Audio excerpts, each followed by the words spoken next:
Right, so in this question then we have, obviously we've got delta G equals delta H minus T delta S. We've been given a plot where Y is delta G and X is T. So we are in the situation as Y equals mx plus C graph here. So our gradient is minus delta S, our intercept P is delta H, and this point here is G equals 0, so that's the temperature at which the reaction is feasible or not feasible, or changes from being feasible to not feasible, however you want to word that one.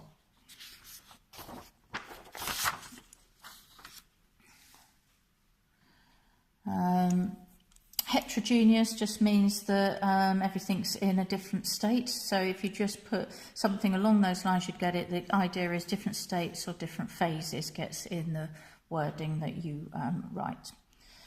Expression for Kp is that. Only the gases go in, and the CO is the only gas. So no square brackets, round brackets only. And we've got the little p, and it's to the 4 because of the 4 there. The final answer on this one is 962, because you keep it in Kelvin. We've got a couple of parts first of all. First of all, just need to work out that we're showing that the forward reaction is not feasible. So what we're doing is calculating a delta G from this. So that's your delta H, take away temperature in Kelvin, delta S converted into kilojoules per mole. That gives you that. That is a positive number. That is greater than 0, so it is not feasible. You must write that conclusion in there.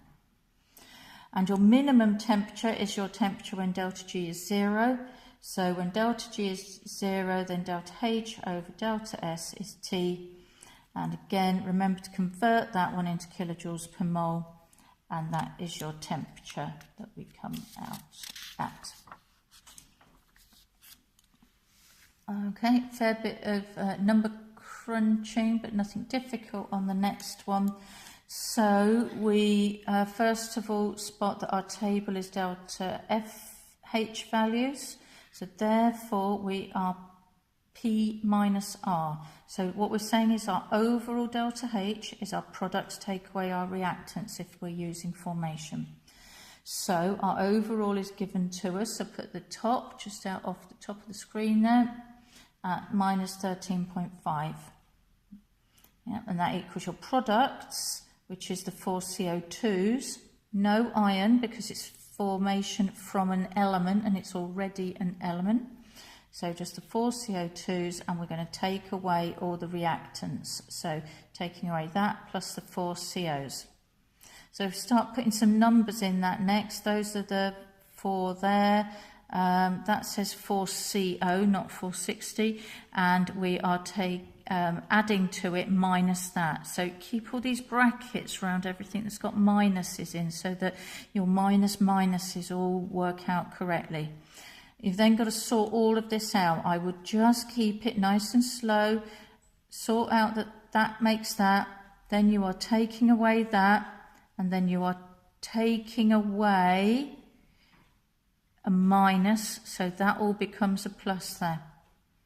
Then start gathering some of these numbers up together, and then finally you can do that, take away that, makes that, and that equals the minus 4CO on that side, and you can divide by 4 to get to that.